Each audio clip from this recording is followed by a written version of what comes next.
Good morning, everybody, wherever you are, however you may be listening. This is your Wednesday wrap-up. How's it going, man?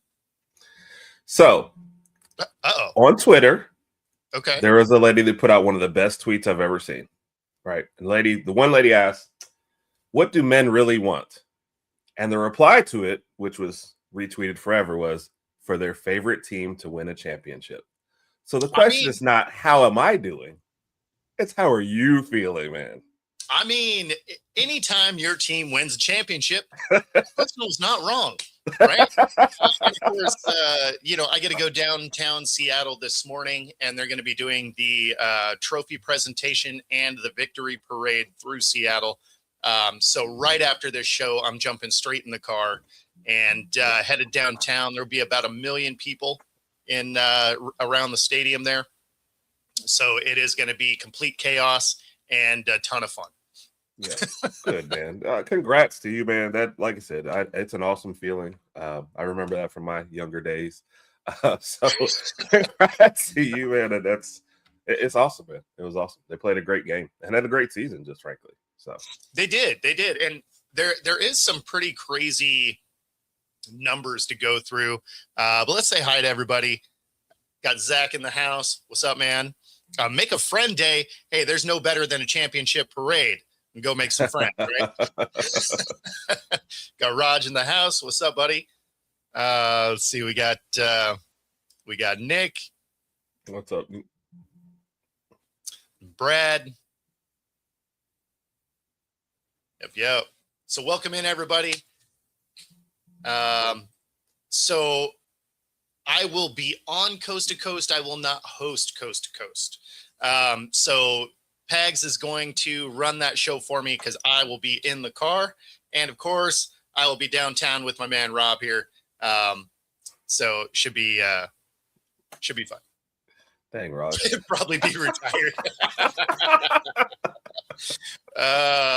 So, on this show and really every other show, I talked about DK needing to get out of town and all of that, right? Because he was a 15-yard penalty monster and all this. Right. And then, of course, he forces his way out. He gets paid, right? So can't hate on that. He gets paid with the Steelers. That being said, this little clip from a podcast he was on sure aged well. That's it. I had a chance to play with some great players, man, from Russ to, Bobby to Marshawn. Got a chance to Locke as well. Got a chance to meet some greats like Cam Chancellor, Richard Sherman. But, it's just time for me to move on. I think it's the grass is greener, on the other side. Hey, how's that grass? he specifically meant money because he didn't mean anything. He didn't mean anything else, from playing time to lawsuits to the ability to actually win a playoff game. Yeah, that's all he meant. So, and they're not going to be better this year. So, no. Yeah, but it made me laugh. It made me laugh. I mean, it should. Yeah. At the end of the day, it only makes me laugh because there's a little bit of petty in there. But oh, you sound like me. I would absolutely. Anytime somebody leaves and if they have something to say, I'm like, okay, we'll see how this goes. Right? We'll just keep some receipts. It's cool. Yes. Enjoy getting a game above 500 and losing in the first round of the playoffs. I mean, okay. Perfect. I mean, that's more or less what we were doing towards the end of the time here in Seattle also. Then there was the other side of that. And that's the clip I forgot to load, is DeMarcus Lawrence on the other side of that. Yeah. He leaves Dallas, and he says, Dallas is my home. I love it here. I'll forever be here. But I'm not going to win a ring here. And then people were clowning on him hard about coming to Seattle, and talk about calling your own shot. Right. Seattle, and man, what do you know? Yeah. Gets that hardware. Yep. And I feel bad saying this for Cowboys fans who might want to look away. It was kind of a safe comment because even if Seattle didn't win, you knew Dallas wasn't winning. So he was probably going to be okay, because he didn't say, "Hey, I'm definitely winning in Seattle," but he basically said, "Yeah, we'll never win here." And now they have to try harder to prove him right. But kudos to him for a quote that, like you said, aged like wine. That was a great one. Yeah, I just figured, do two quotes that one of them aged like milk, and the other one was solid. So yeah, no, it was pretty funny. Happy birthday to my mom. Oh, happy birthday. I didn't even send her a card. I'm so sorry, Mom. The card's in the mail. If you're in the chat, say happy birthday to my mom. Yes, for sure. So, I like the Miami chat that's happening. I know, I keep glancing over and I'm like, ugh. Yeah, if you see me chuckle, I mean, you're already to the point that they're talking about Zach Wilson. This is probably not going where you want it to go. Yes. If this is a cage match between Zach Wilson and Quinn Ewers, yeah, this is not going to make a pay-per-view. That's only because 2 already tapped out. Yeah, basically, they've essentially moved on here in the chat. So there is that, because obviously we're going to talk about the Super Bowl here. It was it was a really good defensive battle. So if you like defense, it was a good game for you. If you wanted to see the scoreboard lit up, obviously that is not going to be the thing. But there were some opportunities for Seattle, but credit to that Patriots, front seven. They were able to get Darnold moving around just enough that he misses a wide open JSN way deep. That one, yeah, walk-in touchdown. There was that Walker touchdown that gets called back. So, I mean, there was opportunities for this to get blown out. But again, kudos to that Patriots defense. They really shut it down. On the other side, yeah, Seattle's defense was suffocating and really, really impressive. Now that it's done, you're right. Gonzo had a day. Let's not pretend like he didn't have safety help over the top, though. They defended JSN exactly how I thought they would. Gonzo would follow him around. They'd have safety help over the top. And but that's to take nothing away from Gonzo. He was right there. He made a couple of deflected passes that were amazing. The numbers for this defense versus Legion of Boom is actually pretty impressive. A field goal more points per game. So fairly nominal. 6 yards a game less as far as total yards allowed. Rushing yards way better, which is funny because that was a problem early in the year. Are they going to be able to stop the run? A little more passing yards, didn't have as many takeaways, more sacks, and better at third down conversions. So when you stack this against the championship 2013 Seahawks defense, there's a lot of similarities. Yeah. It's also, and clearly I wasn't paying as much attention in 2013, so I can't say this part, but they also played in the best division in football. So you have to take those numbers and think, it wasn't like they played the Falcons and the Panthers every week. They played 2 other playoff teams in their divisions and 2 other playoff teams who won games in the playoffs. So no slouch here. And then having to go through the Rams for the 3rd time. So that was still true even in 2013. That NFC Championship game was the 49ers and Seattle. Gotcha. And that's what I said. I wasn't sure 100% before I said that, but to me, still great. And then especially like when you look at the passing yards, only a small uptick with all the rules kind of changing to favor passing offenses more. It just shows kind of a great adjustment, but the defense really did carry them. And you could kind of I know we haven't gone into Super Bowl breakdown, but you could kind of tell at times the Seattle offense knew, all right, we don't have to take chances because the defense is going to hold it down. So we just have to play our game and not do anything crazy, and we'll be good.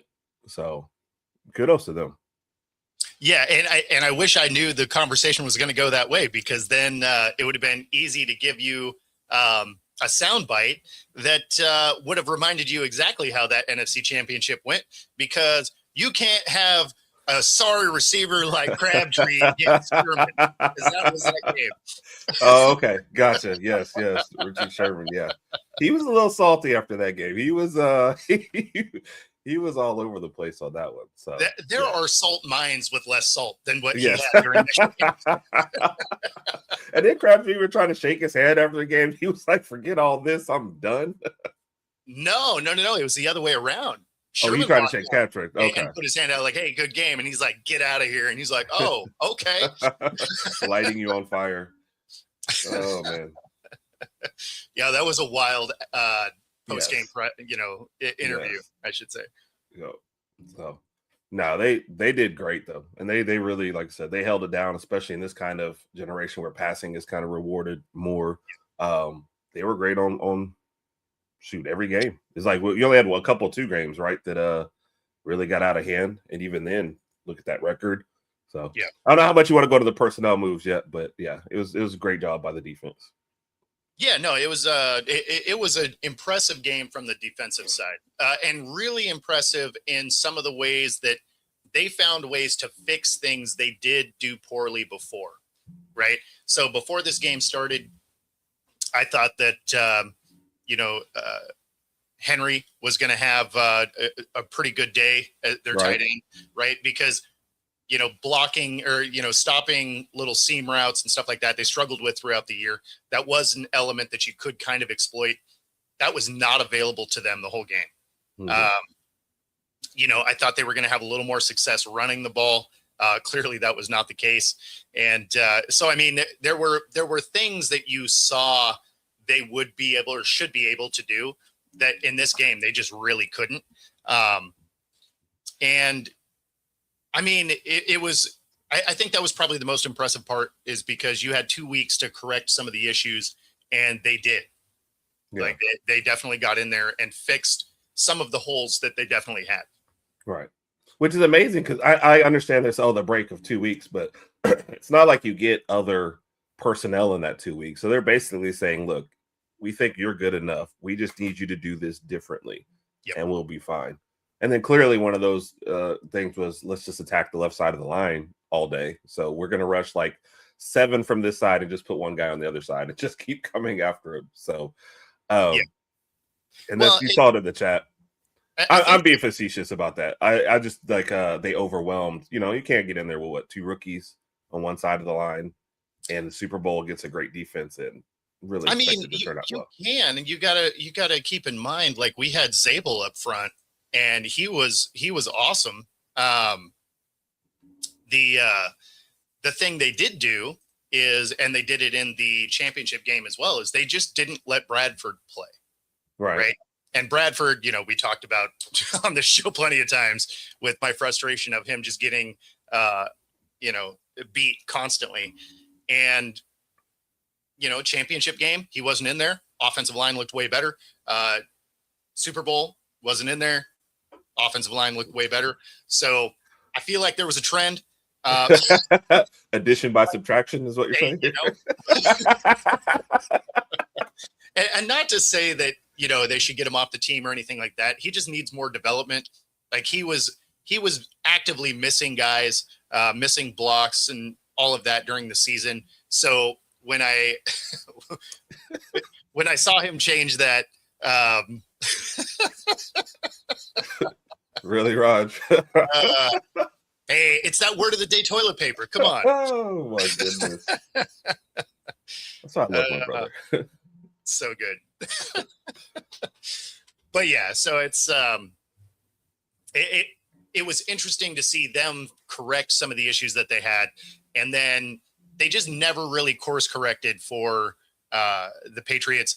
That being said, they had 30 players on their first year deal on that team. Right. So, I mean, for them to be there, whether you want to make the argument about the schedule or not, is impressive, because you still got to win those games. Oh, for sure. We said this before. The Patriots are way ahead of schedule. There were people out there talking about, is this a Drake May legacy game, or what does this mean for Vrabel? I was like, nothing. I mean, it means positives only. Drake May's in his second year. Vrabel got there like yesterday. What are we talking about? They were just cobbling a team together and say, can we be competitive? And then all of a sudden they looked around and they were in first and like, not exactly sure how this happened. But I am extremely excited. So no, kudos to them. The future looks bright for sure. And there's no shame in just getting beat by a better team. Every one of us who roots for our teams has been there. So hats off to the Patriots. And you got to think the AFC is still wide open. So you keep making good personnel moves. You keep having him May will get better as you go along. The line will get better as you go along, and you'll keep making good moves. You'll be fine. So I mean, when you figure half of the conference got fired, right? Like it's definitely a wide open conference. Yeah. Yeah. Now, even Vrabel, sounded like he appreciated being beat by a better team, right? Yeah. Like in his press conference here, he basically, just talked about how overwhelming that defense was. We couldn't gain any rhythm, field position. We got to get into drives better offensively. Defensively, we've been really good against the run lately, and we weren't. And again, we were just playing catch up, and we did a great job in the red zone, and we competed. But unfortunately, I think the turnovers, ultimately costed us. And I appreciate the way that the guys offensively battled and competed, but just not enough consistent, execution.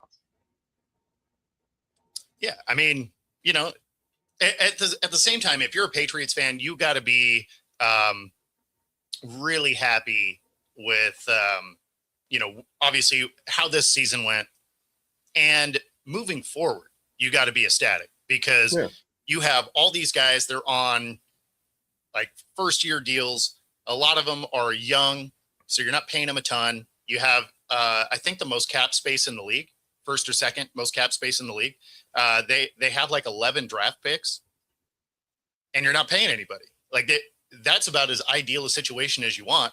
Then you have a comp or a division that is absolutely wide open. Yeah, for sure. No, like I said, the path is clearly there. I mean, we're talking about, no offense to the Dolphins fans in there, but what are they going to do, right? And the Jets. So Buffalo, do they get it together? But somehow they were your biggest competition, and they fired their coach anyway. So you're still kind of scrambling there to put something together. So no, you're right ahead of the 8 ball. And anytime you can, I read that. I think CBS Sports had a thing about that. Yeah, so it's funny because there's been conflicting reports. I think it's based on a couple of option players.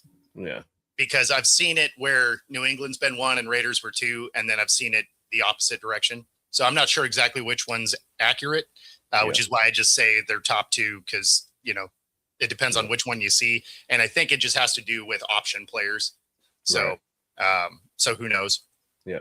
Because they use different wording in the article. They use like available cap space and then expected cap space in some of them. So it's like, So I read the article because to that point, they mentioned the top 5 teams to make a jump next year, and like the Raiders and Titans were on that list, and I was like, the AFC is not gonna be gonna be that big a deal. And it was funny because if you're listening to some of the talk shows, they basically reiterated some of the things that I had said in the way of it didn't matter who was coming out of the NFC, they were beating the AFC teams. Right. Yeah. There was nobody on that AFC side that was scary. Yeah. That's the thing. They were all just flawed. And then when you get to the point where both of your Super Bowl, the AFC championship game, if Mo Nix is healthy, has good defenses, but like 2 quarterbacks in their second year, you just have to know that there's a reason they're going to be able to get after them. And like I said, that's no fault of Drake May. Like I said, I think he's ahead of schedule. I think he had a great year, the runner-up for the MVP. Yeah. It's just, you just had to know they were going to get after him in this game. So. No, for sure. And, of course, shout out to Rob. He won Pick'em this year. I ended up 2 games short of him. And so there it is. Your 2025 Pick'em Congrats, champion Rob. is Rob. So it's going to be ordering the nameplate this week. So it'll be on the trophy whenever that arrives. But Rob, I'll take you out for a drink if you ever make your way to Birmingham. Yeah, that's right.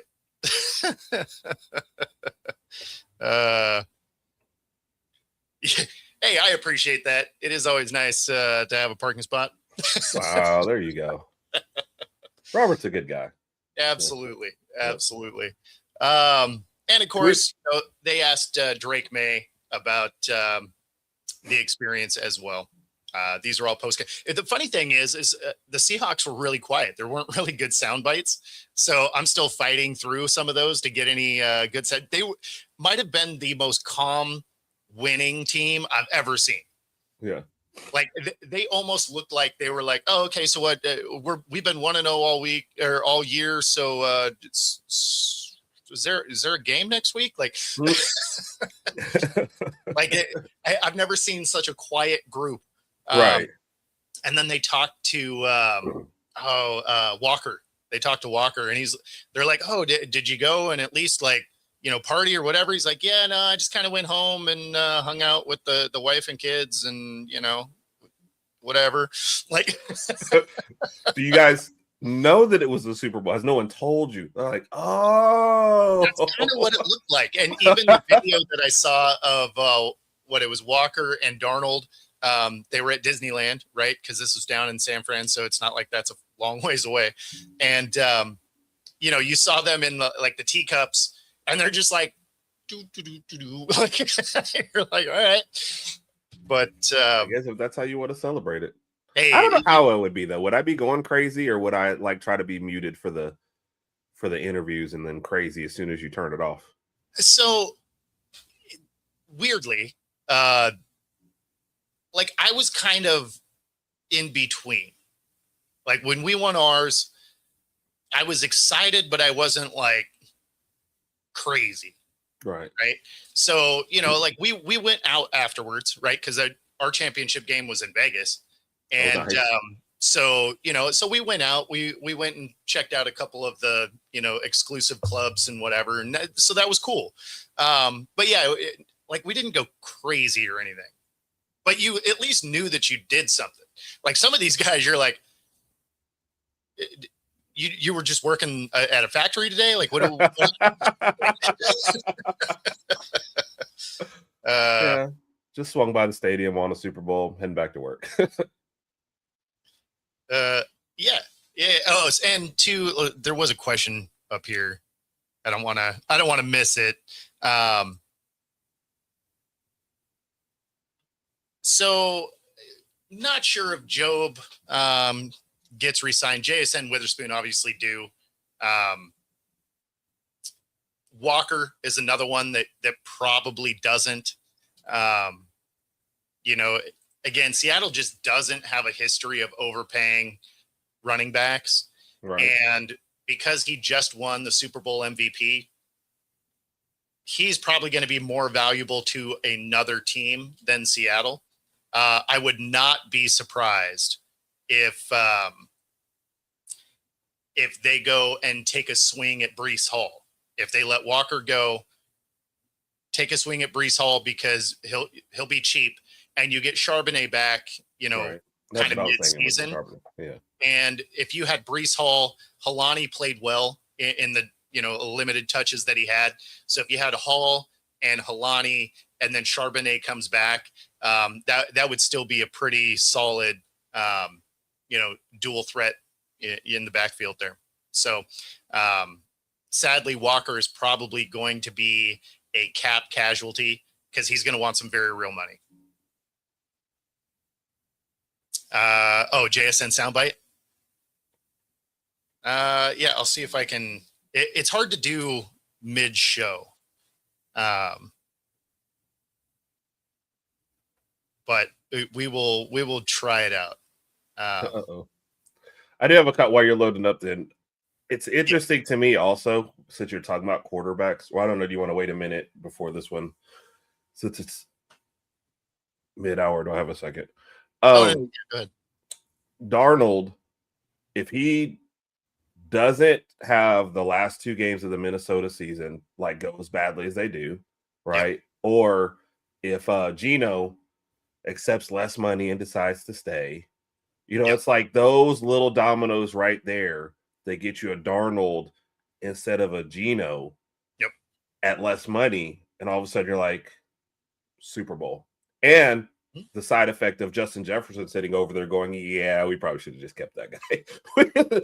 So that is like one of those kind of small dominoes that maybe at the time we thought, they'll be okay with Darnold, versus now all of a sudden you're in a Super Bowl and win with him. So little things that could have happened to change. I didn't have that on my bingo card, right? I had them as a divisional round exit. Right. So yeah, I mean, and honestly, if you're the Vikings, not only do you let Darnold go, but you let Daniel Jones go, who was playing fantastic for the Colts. So then you got to think, would the Vikings have at least just been better if Daniel Jones was still there? Yes. I get how weird that sounded. It felt weird saying that. You couldn't think about that one first. You just had to say it. No, right? Yeah, you let it flow, and then you're like,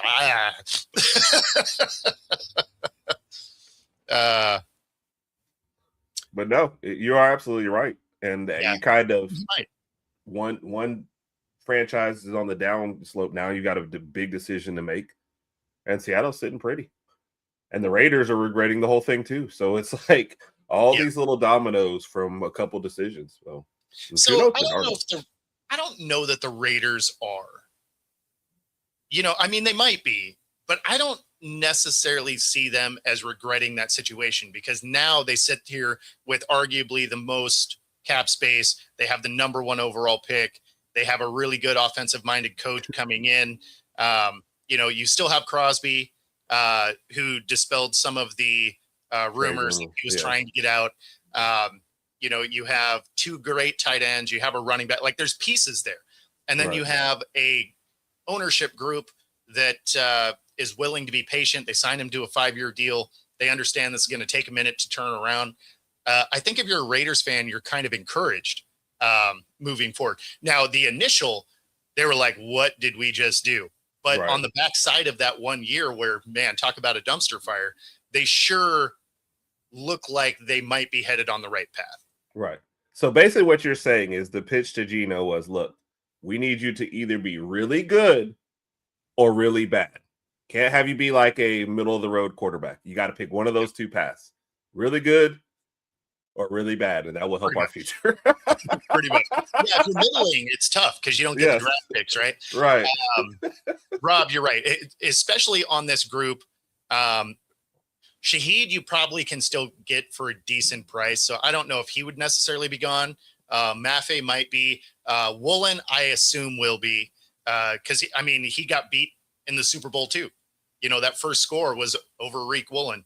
And, obviously he had the meltdown in the the NFC Championship game where he gets the taunting penalty and then gets torched for a touchdown right after that.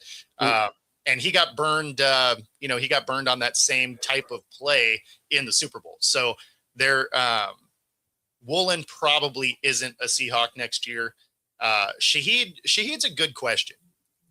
That's the thing, is Kubiak might snag Shaheed for the Raiders, because again, Shaheed was, Kubiak's guy. So I get that, but we'll see. But so this was, in fact, we're at the halfway point. So we got to say goodbye to our radio audience before I move on and forget to say bye. So if you're listening on 97.3 ICU radio, be sure to stay tuned for some smooth jazz headed your way. Otherwise, you can stay tuned right here on @Football-Talk, our YouTube channel, for the second half of the show. And that's where we're going to continue talking about the Super Bowl here. And of course, this was Drake May's reaction, and actually a pretty mature reaction from the opposing quarterback here. No doubt. It definitely hurts. It's been a long ride. They played better than us tonight. They deserve to win that game, and speaking, for the whole team and, myself, just what a journey it's been for us. I love this team, love those guys in the locker room, and we'll leave it all on the field. And I know a lot of guys do that tonight, and just came up short, didn't play our best, and that's what happens. And he's not wrong. I mean, he didn't play particularly well through the playoffs in general. Right. So I'm glad that that Stafford got the MVP, because in that championship game, Stafford still showed out, right? Showed you he's exactly that caliber guy. And if you would have seen the league MVP through the playoffs, the way that Drake May was, you'd have been like, this is the MVP? Like, what? Right. And like I said, to his credit, again, it's his second year, so to get even to this point, and I love his response. I mean, like, look, we just got beat. Sometimes people try to break this down and break that down, and where'd you make mistakes? I mean, it wasn't necessarily just unforced errors here. The defense got after you. You got beat. They were a better team, man. So, no, kudos to Drake May. Love him shouting out his team in there. I mean, it has been a great journey for them. Oh, yeah. All these guys who just got assembled, and like I said, with the new coaching staff and everything, they're probably just like, hey, let's just get out there and get after it. And all of a sudden, you're in the Super Bowl, man. So, but no, Drake May's best days are still ahead of him. So let's not, So, like I said, I mentioned it briefly earlier where people are like, is this any kind of legacy game? What does it mean for Drake May? It's like a building block, if anything, but nothing. How can you have a definitive legacy game? That's what I'm saying. Like, unless you guys are just saying this is the only time he gets there ever, I don't know. But I mean, that's always a possibility, right? That's always a possibility. It's tough to get to the Super Bowl. Certainly, it's tough to win it if you do get there. It'd be hard to think that early in your career is a legacy game, like unless he just went off on this defense, right? Where he threw for like 3 touchdowns and 400 yards and ran for another like 60 or something. Then yeah, that's probably a legacy game, right? Like you would have been the lead Super Bowl MVP and all of that. I mean, sure. Yeah. I could see that, but this was never going to be that kind of game. The defenses were far too good for that. Right. Which, by the way, you can always cherry pick stats though. And I could say, well, Drake May threw for 295 yards, 2 touchdowns, and he was the leading rusher, and make it sound amazing. Like, wow. Yeah. No. He also threw 43 times. Yes. And that's why I said you can cherry pick the stats and make it sound better. But no shade to him. I love Rabel. I'd love to see him get a chance to get back. But the Seattle defense was just all over. You could just kind of tell a shift early. It was like the first drive, I think, for Seattle. There was 2 or 3 passes where you could tell the New England Patriots trying to jump stuff. They were trying to get an interception. And there was, one right before, I guess, the field goal that Darnold threw that I was like, I don't even know how. Like, I don't know how the defender missed it. I don't know how it ended up in the receiver's hands. And I'm thinking, okay. And it's almost like they got to the sideline and like, look, our defense is too good. Don't do any more of that. And they just said, okay, we're just not going to take any crazy chances. It reminded us, Bama fans will love this, old Bama, where, good defense, good running game. If it's not there, you punt and your defense will handle things. So Seattle, just like you said, mentioned earlier, just had a great game plan coming in.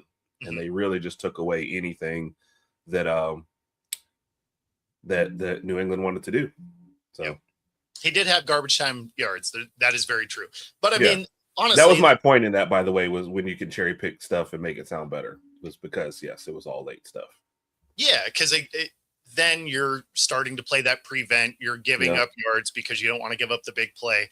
Which again, you've heard me say a million times, I hate that kind of defense. Use the defense that's won you the game, but because all you do is get them in a rhythm, and then they end up scoring anyway. So you might as well just play your good, sound defense if you're going to let them score regardless. I mean, I get you're chewing up the clock, and it's still stupid. Like, I don't like it. It forced the turnover, and then all of a sudden you have the ball and you can dictate what happens. So I don't know. Not a fan of prevent. Makes me mad every time I see it. Whether I was on the field watching the game, as soon as I see prevent called, I'm just like, Yeah. Well, because inevitably it's like chunk yards. They're like, all right, there's a 25-yarder because everybody was like protecting against the 40-yard. I'm like, but why? Or like you said, the guy gets in a rhythm, they're running to the line quickly, and receivers are hardly even running routes at times. They're like, all right, I'll just be open right here. I'll just run to right here, hit me for 15. If I break one tackle, maybe it's 20. It's just weird. And then all of a sudden you're like, oh, that was a quick touchdown. What happened there? No, exactly, right? I mean, and it's not like it was that much slower than if you would have gave up the big play. But if you would have just played sound defense, you might have had him punting. Yes. Or at least turnover on downs or something. I mean, who knows? Yep. But yeah, maybe he didn't buy him something for Christmas. I mean, he is on a rookie deal. So there is that. Yeah. He got a McDonald's. Yes. Yeah, no, it's and this is absolutely true. Their schedule is going to be significantly harder next year. Right. So that does play a part. Obviously, their own division still has a lot of new coaches coming in, so who knows what that division is going to be. But realistically, the schedule will be harder. Certainly outside of the division, but yeah, I expect them. I expect them to be a better team next year. Now, their record may not indicate it, but I would bet that they are a more complete team next year than they were this year. Yeah. And if you're a Patriots fan, you got to think that's awesome. If you're the entire rest of the league that's tired of hearing about the Patriots, that's not ideal. Yeah. Is Diggs still on this team next year? I don't even know what his situation is. No, he had a 1-year deal there, and we don't even know if he's going to be playing football next year. Right. His court case, his hearing is in 2 days. It's the 13th. And so, he could have a very wild week. Like he could go from losing. He already did. losing the Super Bowl, losing Cardi B, potentially going to jail. Like that's a rough go of it. Yeah, for sure. That's kind of the whole Diggs experience was the biggest thing you heard from them after there was the whole Cardi B stuff. And I'm like, this is just wild. It's never just regular and sports related stuff. So, and the thing that was, I think that was even crazier about that is the Cardi B stuff before the season started, but then it just kind of went away. Right. Yeah. And then you saw him just playing football and all of that. And you're like, oh, okay. Like, I mean, this is one of the quieter years for Diggs. That's actually great for the Patriots. And then all of a sudden the lawsuit gets dropped where he allegedly, assaulted and strangled. And you're just like, oh, I mean, wow. Okay. That's wild. I guess you can't have the other crazy when you're doing stuff like that. Now, granted, that incident was supposed to be from 2023, something like that. It was years ago, but yes, still holds. Yeah. So, but in any event, so yeah, he has his first hearing on the 13th. And so, who knows if he's even playing football next year. Right. So with the Diggs brothers, it's always something. Yes. I don't remember hearing this from Trayvon, I guess, when he was here, but maybe that's where you hide stuff. And all of a sudden you get out in the open in the NFL and all the stories come out. So good luck to both of them. There's too much money once you get to the NFL, because then when you start doing dumb stuff, people want to grab some of that, in case you feel like trying to punch a fan or whatever. That seems like a very specific story. Well, that's because that lawsuit just dropped also. Right. So, DK is mentioned in that to the tune of $100 billion.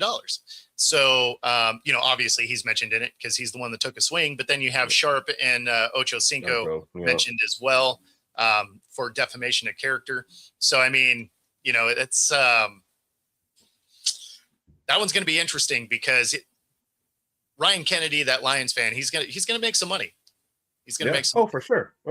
Shoot big, get little. I'll be his best friend if he's getting 20 million. So. That's right. I'll go hang out on his yacht. Yeah. So Ruggs does get early release. It might actually be before that. I think he can be available for the preseason camps. I could be wrong. I'd have to look the article back up. What's happening, Joe? Yeah, I'd have to look at the exact date, but it sounded like there was actually a possibility that he could be there for the preseason camps before preseason actually starts. So that will be an interesting one to watch. Also, who takes a flyer on him, right? Because I mean, he was an incredible athlete prior to that. So, but sometimes the speed of the game passes you by. So for sure, to say. Yeah. And I will say this, the Raiders were super stand up about the way they handled that. They could have not paid him, right? That would have been within the rights of, the way the contracts are written. And instead they took the money that he would have been making it and sending it to the victim of that crash. Yeah. Which, talk about an amazing thing for the Raiders organization to do. So, shout out to the Raiders for trying to make that as right as they could. Yeah. Yeah. I mean, it was obviously a tough situation all around. So yes, now kudos to the organization. So, and honestly, I mean, he's a Bama guy. We hope he gets his life back together, whether it's football or not, but he paid the price, and it was a terrible thing that happened. So yeah. Absolutely. I hate it for everybody all around, for sure. Yeah. And I mean, some people are saying he should never get another shot and all of this. And, he was young and dumb and made a huge mistake that went about as poorly as it could. Right. But I would venture to guess that there is a extraordinarily high percentage of people that are even watching this show that probably drank some beers and drove when they shouldn't have. Right. Right. It doesn't excuse it, but at the same time, if you're going to try and crucify this guy, probably need to reflect a little bit on yourself. Obviously there's the outlier that I've never had a drink or whatever, but I mean, a lot of us are old enough to have grown up without Uber and probably drove home when you shouldn't have. Right. There's really no excuse anymore. Right. Yeah. Like it's too easy to get a ride. Right. But it used to be when you went to a house party or something, you were just stuck at a house party. Right. Right. No, I mean, you're right. We've all been there. And I hope nobody's thinking that we're excusing anything. No, this day and age, especially on a team and with all the other stuff going on, there are ways to get home from everything, no matter the situation. Right. Yeah. I'm pretty sure every team has a guy who's just sitting around 24/7 who's like waiting to fix whatever goes on. So whatever happens. They absolutely have that guy. In fact, there's like a special number that the players have to call that person. Right. So, and again, we're not excusing this at all. Obviously there was a death, a family that is hurting from it and all of that. For sure. Like we're not discounting any of those things, but you also shouldn't make it so that this guy can never have a life after the fact. Right. Right. I mean, he made a mistake, obviously. So, I don't know. Again, unless you're perfect in your own life, I don't think you can be, just burying this kid. Just because, again, we've all either been in a situation or had a friend that got a DUI or whatever. His just happened to go as poorly as it could go. Yeah, for sure. Well said. Yeah, exactly. We're all human. So, and he paid the price for it. That's the other thing on this. I think people who are like, oh, he should never be back. He paid the price. I don't know if you guys realize prison is prison. That is not, he wasn't at some country club. He wasn't he paid the price for this. So, well, especially because, you killed somebody. So you're not going to like daycare, county, right? Like you're going to actual jail. Yes. So, I mean, it's not like that was going to be a fun or pleasant experience. And he spent actual time there. Yes. So it's not like it was it was a 30-day. Now he's got a lot of probation. It's like, no, he was there for years. Yeah. So again, that doesn't bring the people's family back or anything like because I imagine when people rewatch this, they're going to get mad for no reason. Of course. But because the internet is fun. You already know. Oh, yeah. I would just wish at some point people would listen to the whole message, but cherry pick what you want, and he made a terrible decision. He paid for it. They paid for it. It's a lot of hurt to go around. So. Yeah, exactly. He has to live with the fact that he did that. In fact, I would not be surprised if after his playing career, he probably does, don't drink and drive kind of activist type of work. A lot of those guys kind of do. Now, obviously, I don't know this guy or his character or anything like that, but it would not shock me if he, after the playing career, maybe he doesn't make it back, or even if he does, if he does a lot of work on that front, because a lot of those guys do.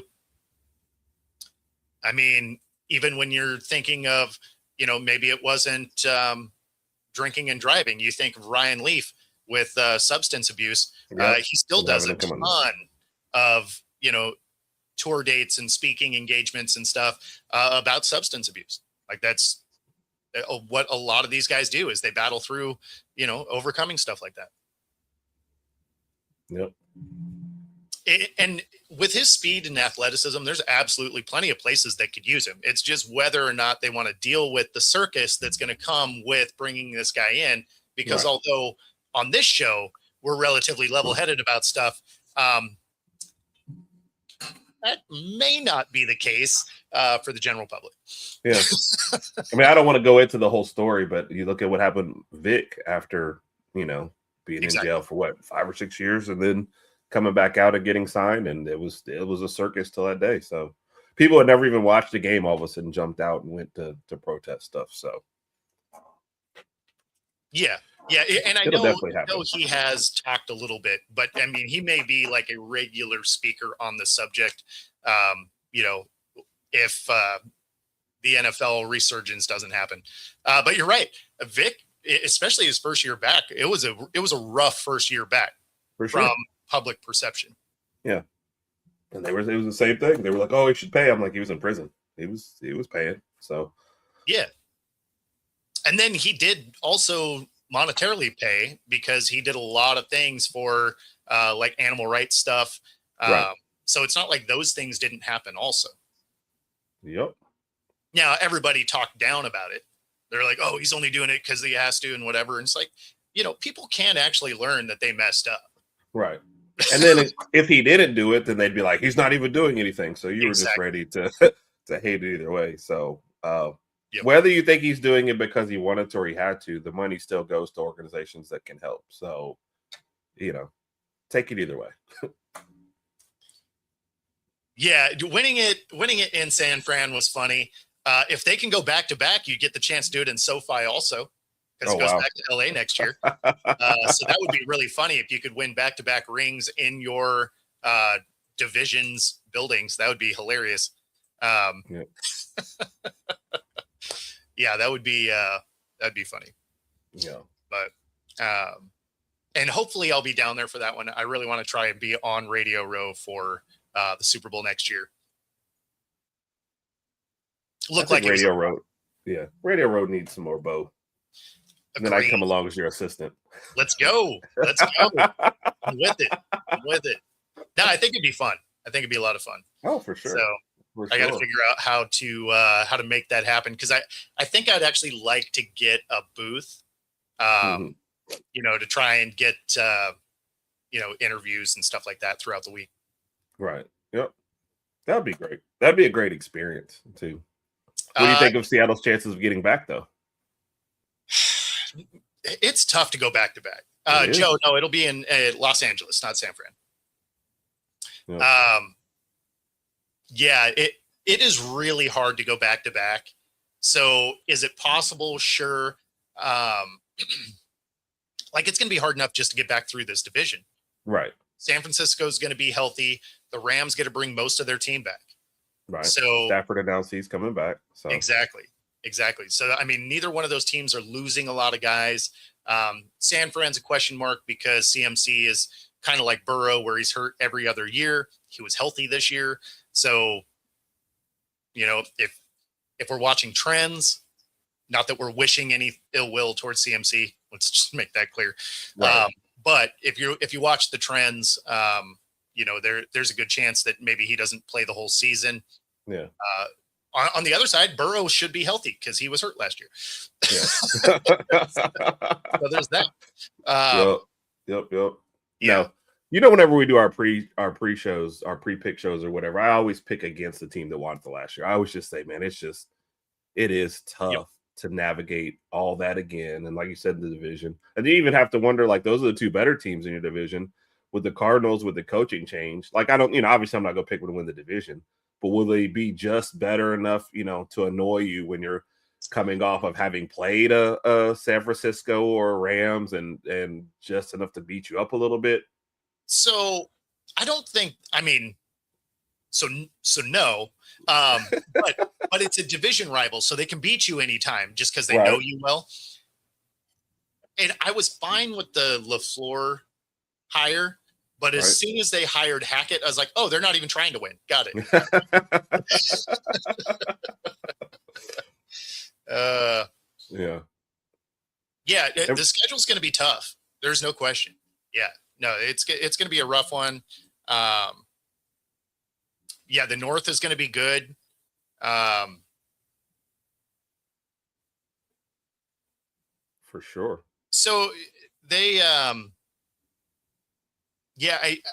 forget. They're usually a couple years out for announcing, so I don't remember where it is after LA. But I believe the venue's been picked. So you should be able to Google that. I don't know if, they probably should get rid of Kyler. They clearly don't believe in him. But who knows? Again, new coaching staff. Maybe they think they have something for him. If Cardinals take an Arch, that is terrible. And they keep talking about, like, if he's a third rounder, fair enough. But they keep talking about him as a number 1 overall pick. What about his play has said he's the number 1 pick? Right. Or is there just nobody else coming out that year? Yeah. But I'll say this about Texas, because their schedule always seems very weak. And they've got him as many toys as possible because they've been spending a lot of money in the offense. So you'll find out pretty quickly. And you know how that is. Sometimes just beating up on bad teams will inflate that. Plus, they want him to be the number 1 pick. That name will always make him something. They want him to be the number 1 pick. So that's the problem. None of it would surprise me. Based on what we've seen from him so far, if his name wasn't Manning, we wouldn't even be talking about him. Right. We'd just be like, oh, Texas probably needs to upgrade their quarterback, right? Like, that would be the conversation. But because his last name is Manning, they're like, oh, he's going to be the number 1 pick. It's like, there's no part of what I've seen. Like, he played better coming in relief for Ewers than he did as the starter. So, I don't know. He has to take a massive step forward if he's going to be the number 1 pick or even a first round pick. I agree. But I think you're going to see the better numbers from him for sure. They surrounded him and stuff, and the Texas schedule is never, ever that tough, especially SEC wise. They always seem to miss like the top 5 teams in the SEC. He already had a good team. Ewers balled out with that team. Ewers was all right with that team. I think they just won. He was very good. He just got hurt a lot. Yeah. Right. That was really it. Because, like, when he was healthy, that looked like a championship caliber team. And then, but he just gets hurt a lot, which is why it made me laugh that Miami took him. Because I'm like, oh, cool. You're going to have a guy that gets hurt all the time, back up the guy that gets hurt all the time. No. You're like, okay, between these two, we probably have 17 starts. And since we're not going to go into the postseason, that's all we need. Yeah. Yep. Sorry, guys. Didn't mean to bury your team right there. They spent the whole first half burying their team, though, so they should be okay with that. That's true. That's true. There you go. Atlanta gets it in 28. Nice. He'll be there. Like Shador, I'm not sure what you mean there. Yeah, I missed that one. Can they repeat? They can. They got a lot of key pieces coming back. Obviously, there's some decisions to make when it comes to Woolen and a couple of the other guys, but it's a possibility. Repeating or even just getting back in the dance is exceedingly difficult So, you know, I saw the initial numbers.